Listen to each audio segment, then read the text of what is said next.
الحمد لله نحمده ونستعينه ونستهديه ونستغفره ونعوذ بالله من شرور أنفسنا ومن سيئات أعمالنا من يهدي الله فهو المهتدي ومن يضلل فلا هادي له أشهد أن لا إله إلا الله وحده لا شريك له وأشهد أن محمدا عبده ورسوله يا أيها الذين آمنوا اتقوا الله حق تقاته ولا تموتن إلا وأنتم مسلمون يا أيها الناس اتقوا ربكم الذي خلقكم من نفس واحدة وخلق منها زوجها وبث منهما رجالا كثيرا ونساء واتقوا الله الذي تساءلون به والأرحام إن الله كان عليكم رقيبا يا أيها الذين آمنوا اتقوا الله وقولوا قولا سديدا يصلح لكم أعمالكم ويغفر لكم ذنوبكم ومن يطع الله ورسوله فقد فاز فوزا عظيما أما بعد فإن أصدق الحديث كتاب الله وخير الهدي هدي محمد صلى الله عليه وسلم وشر الأمور محدثاتها وكل محدثة بدعة وكل بدعة ضلالة وكل ضلالة في النار.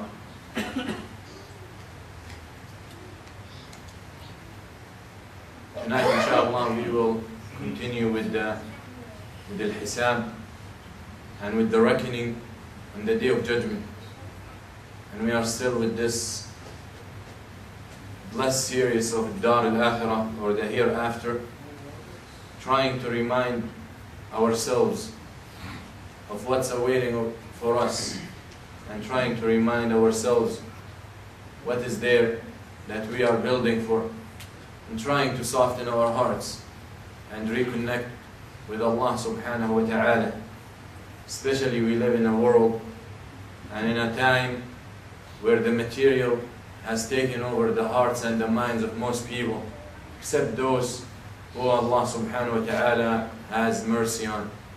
So it's very important that we remember all that. And very important we remember that this dunya is very little. As Imam al-Ghazali rahimahullah has said, that this whole dunya, from the time that Allah subhanahu wa ta'ala created it until the time He will inherit it, is little, because it's worth nothing in His sight. And you, me and you, live in a very little part of this little. And most probably we will get very little of this part that we live in. And we gain very little of what's around us and what we wish for. And then at the end you usually maintain very little of the little that you have retained or you have gained. And as a result, even that little of the little of the little of the little, you die and you leave it behind. So what is it that you're fighting for? And what is it that you're sacrificing your life and your deen for? A little of the little of the little of the little. And ask the mathematicians how much that is. And ask the people who know calculations how much that can be. When you divide something over itself over and over, you get almost you reach a zero. So it's very important that we know the value of this dunya in our life. And very important that we understand how much we are getting out of it. And very important to understand what Allah subhanahu wa ta'ala intended for us to do in this dunya and what He wants from us to live with. So very important that we need to remember what is the next life.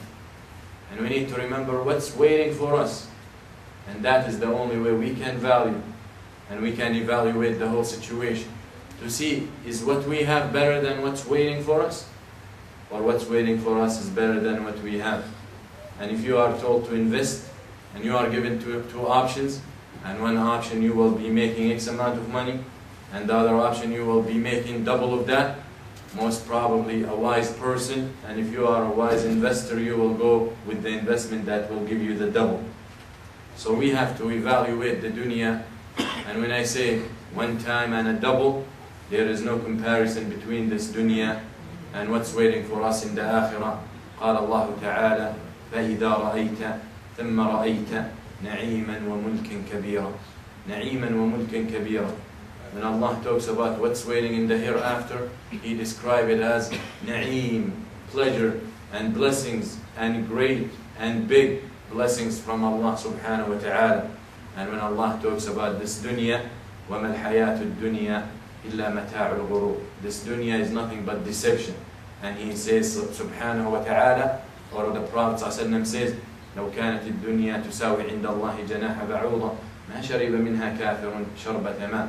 If this dunya equals in the sight of Allah a wing of a fly, a wing of a mosquito, a kafir and a disbeliever, someone who disobeys Allah will not be allowed to take one sip of water out of it. But it's worth less than that in the sight of Allah subhanahu wa ta'ala. So be aware and be wise where you put your investment, and be aware and be wise what is the way to spend your life, those few years that Allah subhanahu wa ta'ala had given you, and be like the Prophet sallallahu alayhi wa sallam advised you to be, where he said, "Kun fi dunya ka'annaka gharib wa 'abiru sabil."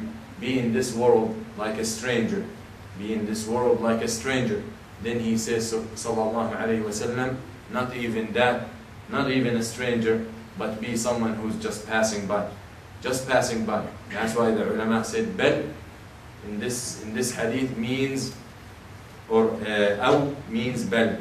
So kun fi dunya ka'annaka gharib, bal 'abiru sabil. So when you are a stranger, you might settle, and you might invest, and you might build, and you might decide, do you like the place you are in when you are a stranger? That's why the Prophet ﷺ follows that saying, not even a stranger, but be a pass-by. Just pass by, just as someone passing by.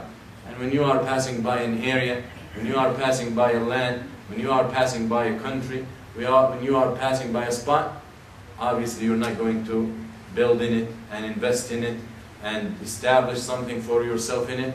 You're going to just pass by, get what you need to continue your journey and move on. And this is what the dunya is, just a journey.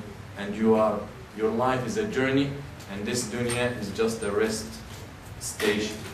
A rest station. You come to it, you work in it, and to work for the future. And the future is with Allah subhanahu wa ta'ala. So this is some of the reasons that we are talking about the Dar al-Akhirah and the Hereafter. And last time we started the part of this, of al-Hisab. And Hisab is standing before Allah subhanahu wa ta'ala. And Hisab is the day of reckoning. The day when everyone will find what he had done. And when every woman will find what she's done. From the very little to the very big. From al-Qalil wal-Kathir. From al-Qalil wal-Kathir. From al-Fatil wal-Naqir. Everything that you've done, everything that you remember and everything that you don't remember will be presented to you and will be given to you in a book, and you will read it and you will see it, and Allah subhanahu wa ta'ala will go over it with you one by one and will remind you of your disobedience and will remind you of your obedience. And that is the day when there is no return, and that is the day when you cannot say, let me back, give me a chance. Maybe I can come back to this dunya to do something good. And maybe I can come back, maybe to pray a couple of rak'ah. Or maybe I can come back to give a sadaqah, or to give $1 or a penny. But then it's too late, and there is no chance, and there is no way. So be aware of that, and you are still here, and you still have the opportunity to do all that I mentioned and more. You still have the opportunity to pray to Allah, and you still have the opportunity to give, and you still have the opportunity to help, and you still have the opportunity to obey, and you still have the opportunity to please Allah. So take advantage of it when you can, because very soon you will be amongst the dead, and very soon you will be with those under the ground where they cannot come back, and they wish if they can come back just to pray 2 rak'ah for Allah subhanahu wa ta'ala. And last time we talked about the fundamentals and the rules that Allah subhanahu wa ta'ala will set on the day of judgment. And when it comes to the reckoning, there are rules. There are rules that we all have to understand and we all have to know. And we mentioned 6 of those last time. And one of those where Allah subhanahu wa ta'ala will change the bad deeds to good deeds for the believers. And we have talked about that. And the other, Allah subhanahu wa ta'ala will double and multiply the good deeds of the believers. And the third is where Allah subhanahu wa ta'ala says, وَلَا تَزِرُ وَازِرَةٌ وِزْرَ أُخْرَى. No one will be responsible but others. No one is responsible about others' actions. You will be responsible about yourself and what you've done in this dunya. And another one where Allah subhanahu wa ta'ala will establish the hujjah and will establish the will Allah